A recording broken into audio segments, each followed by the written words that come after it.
29 अगस्त 2022 का दिन था। स्थान गुवाहाटी जिले के नूनमाटी पुलिस स्टेशन। एक महिला परेशान होकर रोते हुए पुलिस स्टेशन पर पहुंचती है। उसको देखकर पुलिस वाले उससे पूछते हैं, तुम रो क्यों रही हो? वो रोते रोते बताती है कि साहब, मेरे पति और सास कहीं लापता हो गए। पिछले कुछ दिनों से मैं काफी ढूंढ ढूंढ के परेशान हो गई हूँ, लेकिन दोनों का पता कहीं चल ही नहीं पा रहा है। यह सुनकर पुलिस उनकी बातों को ध्यान देती है और उसे बताती है कि तुम चिंता मत करो, हम लोग जल्दी ही तुम्हारे पति और सास को ढूंढ के निकाल लेंगे। उसके बाद उसे भरोसा दिलाया जाता है कि जल्दी ही हम लोग उन दोनों को ढूंढ लेंगे। आप यहाँ से आप जा सकते हैं। दोस्तों, उस महिला का नाम वंदना कालिता था और लापता हुए उसके पति का नाम अमर ज्योति दे था, जो करीब 32 साल का था, और उसकी सास का नाम शंकरी दे था, जो करीब 62 साल की थी। महिला के जाने के बाद पुलिस इस मामले को दर्ज कर लेती है। इसके बाद पुलिस छानबीन करना शुरू कर देती है। पुलिस अपने तरीके से छानबीन करती है। जगह जगह जाकर लोगों से पूछताछ की जाती है। स्थानीय लोगों से पूछा जाता है इन दोनों के बारे में, लेकिन पुलिस को कहीं से भी इन दोनों के बारे में कोई जानकारी नहीं मिलती। इसके बाद पुलिस स्थानीय पुलिस के अलावा गुवाहाटी जिले से सटे अन्य जिलों के पुलिसों से भी पूछा जाता है, उन लोगों को जानकारी दी जाती है, लेकिन वहां से भी कहीं से इन दोनों की कोई भी सुराग नहीं मिलती है। देखते ही देखते कई दिन बीत जाते हैं, हफ्ते बीत जाते हैं, महीनों बीत जाते हैं, लेकिन फिर भी पुलिस को उन दोनों के बारे में कोई सुराग नहीं मिलती है। आज लगभग 3 महीने बीत जाते हैं, लेकिन फिर भी पुलिस अपना काम कर रही थी। इसी दौरान एक शख्स पुलिस स्टेशन पे आता है। वो खुद को अमर ज्योति का चचेरा भाई बताता है। अमर ज्योति का भाई पुलिस स्टेशन अमर ज्योति और उनकी मां की गुमशुदगी की रिपोर्ट लिखाने के लिए आया हुआ था। साथ ही वह अमर ज्योति की पत्नी यानी उसकी भाभी वंदना कलिता पर भी शक जाहिर करता है। अब पुलिस के पास एक ही मामले की 2 शिकायतें दर्ज थी। पहला वंदना कलिता, जो अमर ज्योति की पत्नी है, उनके द्वारा शिकायत दर्ज किया गया था, और दूसरा अमर ज्योति के भाई के द्वारा शिकायत दर्ज करवाया गया था। लेकिन दोनों शिकायतों में एक फर्क था। अमर ज्योति के भाई ने वंदना कलिता के ऊपर ही शक जाहिर किया था। इसके बाद पुलिस की जांच बिल्कुल वंदना कलिता की तरफ मुड़ जाती है। जब वंदना कलिता ने पहली बार शिकायत दर्ज करवाया था, उस समय पुलिस किसी अनजान शख्स की तलाश कर रही थी। साल भी बदल चुका था। 2022 से 2023 का साल आ चुका था। 2023 में फरवरी माह में वंदना कलिता एक बार फिर से पुलिस स्टेशन पहुंचती है और अपने लापता पति और सास के बारे में दोबारा पूछती है। तब पुलिस उसे यह कहकर वापस भेज देती है कि अभी जांच जारी है। जैसे ही उन दोनों की खबर कुछ भी हम लोग को मिलता है, आपको उन दोनों के अपडेट दे दी जाएगी। लेकिन पुलिस वंदना कालिता पर ही नजर रखी हुई थी। वो कहाँ जाती है, मोबाइल पर किससे बात करती है, कहाँ बात करती है और कितने देर तक बात करती है, पुलिस उसकी हर एक्टिविटी पर ध्यान दे रही थी। उसकी लोकेशन को ट्रेस किया जा रहा था, क्योंकि मोबाइल को सर्विलांस पर रखा गया। कुछ दिन के बाद पुलिस को वंदना की गतिविधियों पर शक हो जाता है। उसके बाद पुलिस बिना देर किए हुए दूसरे दिन ही वंदना को उसके 2 दोस्तों के साथ गिरफ्तार कर लिया जाता है। वंदना के साथ गिरफ्तार किए गए उन दोनों दोस्तों का नाम था धंती डेका और आरूप डेका। पुलिस ने तीनों से पूछताछ शुरू कर दी। पहले तो तीनों ने पुलिस को कुछ भी बताने से इनकार कर दिया। फिर बाद में उन्होंने पुलिस को गुमराह करने की कोशिश की, लेकिन पुलिस के पास मौजूद साक्ष्य के कारण वे लोग थोड़ा नरम पड़ गए। पुलिस ने वंदना को एटीएम का फुटेज दिखाया, जिसमें वो अपनी सास का एटीएम कार्ड यूज करके पैसे की निकासी कर रही थी। आखिरकार पुलिस की कड़ाई से पूछताछ के बाद उन तीनों ने अपना जुर्म कबूल कर लिया। वंदना ने पुलिस को बताई कि करीब 12 साल पहले वंदना और अमर ज्योति ने परिवार के खिलाफ जाकर प्रेम विवाह किया था। दोनों की शादी से दोनों परिवार खुश नहीं थे। हालांकि कुछ समय के बाद अमर ज्योति की मां शंकरी डे ने अपने बहू को और उसकी उस शादी को एक्सेप्ट कर ली थी। अमर ज्योति अपनी मां शंकरी दे और अपनी पत्नी वंदना कालिता के साथ एक ही फ्लैट पर रहते थे। शुरुआत के दिन बहुत ही खुशनुमा जीवन ये तीनों मिलकर जी रहे थे। शंकरी डे अपनी बहू वंदना कालिता को बहुत ही ज्यादा प्रोत्साहित करती थी। हर एक काम में वो मदद करती थी, चाहे वो घर का काम हो, किचन का काम हो, खाना बनाना हो, झाड़ू पोछा करना हो, या फिर बाहर का भी काम क्यों ना हो, वो अपनी बहू को कदम से कदम मिलाकर हर चीज में मदद किया करती थी। शुरुआत के दिन सभी तीनों मिलजुल कर आपस में प्यार के साथ रहते थे, लेकिन दिन चलने के साथ साथ रिश्तों में खटास भी आने लगी। अमर ज्योति अब अपने पत्नी से रोज किसी न किसी बात को लेकर झगड़ा करते रहते थे। वंदना ने पुलिस को इसके बारे में बताया कि अमर ज्योति रोज दारू पी करके घर आते थे और बिना किसी वजह से झगड़ते रहते थे और हमें पीटते रहते थे। इसके बाद आगे वंदना ने पुलिस को बताया कि अमर ज्योति का कई लड़कियों के साथ अफेयर थे। इसको लेकर भी हम दोनों के बीच में बहुत झगड़ा होती थी। वंदना ने पुलिस को आगे बताया कि शुरुआत के दिनों में सास उनकी हेल्प किया करती थी, हर एक काम में मदद किया करती थी, कोई भी काम हो उसमें प्रोत्साहित किया करती थी। लेकिन बाद में सास भी अपने बेटे की तरफदारी करने लगी। वो भी अब बहू को ताने देने लगी, हर एक काम को लेकर बात बात में ताने देती थी। इसी वजह से वंदना अब परेशान से रहने लगी। वो ज्यादातर अब घर के बाहर ही अपना वक्त बिताया करती थी। अब वंदना के मन में कुछ और ही चल रहा था। वो अब इंडिविजुअल लाइफ जीना चाहती थी। वो अपनी सास और अपने पति के साथ नहीं जीना चाहती थी। वो अपनी जिंदगी से अपने पति और सास दोनों को हटाना चाहती थी। लेकिन वो जानती थी कि ये काम वो अकेले नहीं कर सकती है। इसलिए वो अपने दो दोस्तों को याद करती है। एक का नाम था धंती डेका और एक दूसरा का नाम था आरूप डेका। इसके बाद वो अपनी दुख भरी कहानी सुनाती है कि किस तरह से उसका पति और उसकी सास दोनों ने मिलकर उसकी जिंदगी को तबाह कर दिया। दोस्तों, धंती डेका उसका एक्स बॉयफ्रेंड था। हालांकि अमर ज्योति के साथ वंदना भी प्रेम विवाह ही की थी, लेकिन अमर ज्योति को धंती डेका के बारे में कुछ भी नहीं पता था।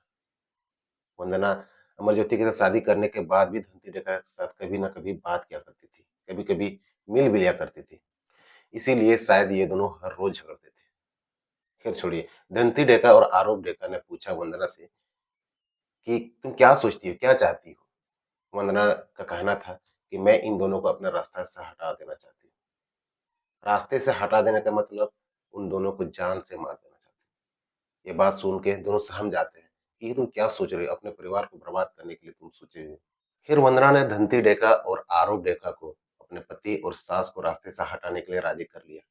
वंदना ने इन दोनों को बहुत बड़ा ऑफर दिया। दोनों को वो समझाती है अगर ये दोनों इस दुनिया से प्यारे हो जाते हैं तो इनकी प्रॉपर्टी और सारे पैसों पर मेरा अधिकार हो जाएगा। उसके बाद हम लोग आराम की जिंदगी जी सकते हैं, क्योंकि इनके परिवार में ज्यादातर लोग हैं नहीं और इन दोनों जाने के बाद कोई भी इन दोनों की खोजबीन नहीं करेगा। 26 जुलाई 2022 का दिन था। अमर ज्योति किसी काम से बाहर गया हुआ था। घर में शंकरी दे और उसकी बहू वंदना अकेली थी। शंकरी दे अपने कमरे पे आराम कर रही थी। वो लेटी हुई थी, सोई हुई थी कि उसी समय वंदना कालिता वहां पहुंचती है। वो अपने दोनों दोस्त को वहां पहले से बुला रखी थी। इसके बाद ये तीनों मिलकर एक तकिया को लेते हैं और शंकरी दे के चेहरे के ऊपर ढक देते हैं और जोर से दबाने लगते हैं। शंकरी दे की आंखें खुल जाती है। वो चीखने चिल्लाने की कोशिश करती है, लेकिन उसकी चीख और आवाज बाहर नहीं निकल पाती क्योंकि ऊपर से तकिया ढका हुआ था। ये तीनों मिलकर उस तकिए को जोर से पुश करते हैं, जिसके कारण वो सांस नहीं ले पाती है। थोड़ी ही देर के बाद शंकरी दे का पूरा शरीर शांत हो चुका था। दम घुटने से उसकी मौत हो चुकी थी। इसके बाद प्लान के मुताबिक ये लोग एक तेज धार हथियार लेकर आते हैं। उसके बाद शंकरी दे के शरीर को 3 टुकड़ों में काट देते हैं। 3 टुकड़ों में काटने के बाद काला पॉलीथीन लाया जाता है। इसके बाद तीनों टुकड़ों को उस काले पॉलीथीन में अलग अलग पैक कर देते हैं। इसके बाद बिना देर किए हुए ये तीनों उन तीनों टुकड़ों को कार की डिक्की में डाल देते हैं। इसके बाद तीनों उस कार में बैठकर मेघालय के घने जंगलों की तरफ चले जाते हैं। गहरी खाई में तीनों टुकड़ों को अलग अलग दिशा में फेंक देते हैं और जल्दी से ये तीनों फिर कार में बैठ जाते हैं और पुनः वापस गुवाहाटी आ जाते हैं। इसके बाद दूसरे दिन ही अमर ज्योति घर वापस आता है। घर वापस आते ही सबसे पहले वो अपने माँ को खोजता है। जब वो देखता है कि घर में माँ नहीं है तो अपने पत्नी वंदना से पूछता है कि वंदना, घर में माँ नहीं है, कहाँ गई है। वंदना बोलती है, बस 2 घंटे पहले तो घर से निकली थी। उसके बाद माँ अभी तक लौटी नहीं है, शायद किसी काम को लेकर वो कहीं रुक गई होगी। उसके बाद उस दिन शाम हो जाता है, लेकिन फिर भी उसकी माँ नहीं लौटती है। अमर ज्योति परेशान सा होने लगता है।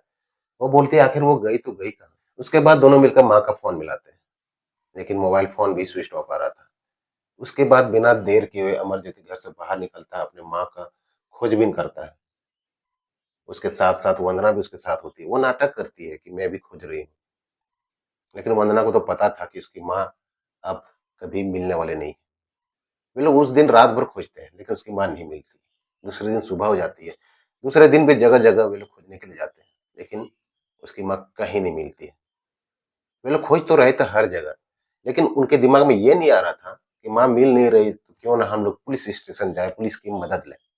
इस तरह दिन बीतते गए, हफ्ते बीत चुके थे, लेकिन फिर भी उसकी माँ का कोई सुराग उन दोनों को नहीं मिला था। इसके बाद वंदना को अपने प्लान के मुताबिक अमरज्योति को भी रास्ते से हटाना था। इसलिए वो अपने दोनों दोस्त को फिर से अपने रूम पे बुलाती है, यानी अपने घर पे बुलाती है। उस वक्त अमरज्योति घर पर मौजूद नहीं था। वो आगे का प्लान बनाती है। वो तीनों प्लान बनाते हैं कि क्यों ना एक सुनसान जगह पे अमरज्योति को बुलाया जाए और वहीं पे उसका काम तमाम कर दिया जाएगा। वंदना ऐसा ही करती है। नारंगी में उन लोगों का एक फ्लैट सुनसान पड़ा हुआ था। वंदना अपने पति को मनाती है, क्यों ना उस फ्लैट को एक बार देख के आया जाए। इसके बाद अमरज्योति मान जाता है। इसके बाद दोनों कार से वहां पहुंच जाते हैं। वहां पहुंचने के बाद उस फ्लैट का मुआयना करने के बाद वे लोग नीचे में ही कुर्सी लगा करके आमने सामने बैठ करके बात कर रहे थे। लेकिन अमरज्योति को पता ही नहीं था कि कुछ अगले पल में उसके साथ क्या होने वाला है। वंदना के दोनों दोस्त भी वहां पहुंच चुके थे। वे दोनों आपस में बात ही कर रहे थे कि अचानक से अमरज्योति के पीछे से किसी ने रड से उसके सर पर वार कर दिया। लूलुहान होकर अमरज्योति नीचे जमीन में गिर गई। वार करने वाला कोई और नहीं बल्कि वंदना के दोनों साथी ही थे, धनती डेका और आरूप डेका। उसके बाद तीनों मिलकर अमरज्योति को तब तक पीटते हैं, तब तक मारते हैं जब तक कि उसकी मृत्यु नहीं हो जाती। थोड़ी देर के बाद आखिरकार उसकी मौत हो जाती है। उसके बाद प्लान के मुताबिक ये लोग एक तेज धार हथियार को लेकर आते हैं। उसके बाद ये लोग भी वही चीज करते हैं जैसा इन्होंने शंकरी दे के साथ किया था, लेकिन ये लोग इसके 5 टुकड़े करते हैं और सेम टू सेम वैसा ही कांड करते हैं ये लोग जैसा शंकरी दे के साथ किया था। मेघालय के चोटी में जाकर के ये लोग भी उन टुकड़ों को अलग अलग जगहों पर फेंक देते हैं। इसके बाद तुरंत ही ये लोग वापस गुवाहाटी आ जाते हैं। पकड़े जाने के बाद वंदना ने पुलिस को इस कत्लेआम के लिए जो वजह बताई वो शायद यकीन करने वाला नहीं था। पुलिस के अनुसार वंदना आए दिन बार बार अपना बयान बदल रही थी। कभी वो अपना पति को दोष ठहराती थी तो कभी अपना सास को दोष ठहराती थी। लेकिन कुछ समय के बाद जब अमरज्योति का भाई वहां रिपोर्ट लिखवाने आया था तो उसका यही कहना था कि उसका भाई निर्दोष और बहुत ही सीधा साधा था, बल्कि उसकी भाभी ही कई लड़कों से बात किया करती थी। सिर्फ बात ही नहीं, वो कई लड़कों से मिलने भी जाया करती थी। पूछताछ के बाद पुलिस ने इन तीनों आरोपियों को मेघालय के उन निशानदेही जगहों पर ले गई जहां पे इन तीनों ने उन टुकड़ों को फेंका था। सभी टुकड़ों को बरामद तो नहीं कर लिया गया, लेकिन कुछ कुछ टुकड़ों को बरामद कर लिया गया। उसके बाद उन टुकड़ों को फोरेंसिक लैब में भेज दिया गया, जहां से डीएनए टेस्ट करा करके ये साबित हो गया कि ये टुकड़े उन दोनों के ही थे, उन दोनों माँ बेटा के ही थे। पुलिस ने इस केस को खुलासा करते हुए वंदना समेत तीनों आरोपियों को अदालत में पेश किया। अदालत ने इन तीनों को जेल भेज दिया। दोस्तों, इस कत्लेआम के पीछे क्या वजह रही होगी ये तो वंदना ही जाने, लेकिन उसने जो रास्ता चुना ये मेरे ख्याल से बहुत ही गलत था। बाकी आप इस वीडियो को देखकर क्या सोचते हैं कमेंट जरूर कीजिएगा। वीडियो कैसा था इस बारे में भी कमेंट जरूर कीजिएगा। वीडियो पसंद आए तो इस चैनल को जरूर सब्सक्राइब कीजिएगा और इस वीडियो को लाइक कीजिएगा। वीडियो देखने के लिए आपका बहुत बहुत धन्यवाद।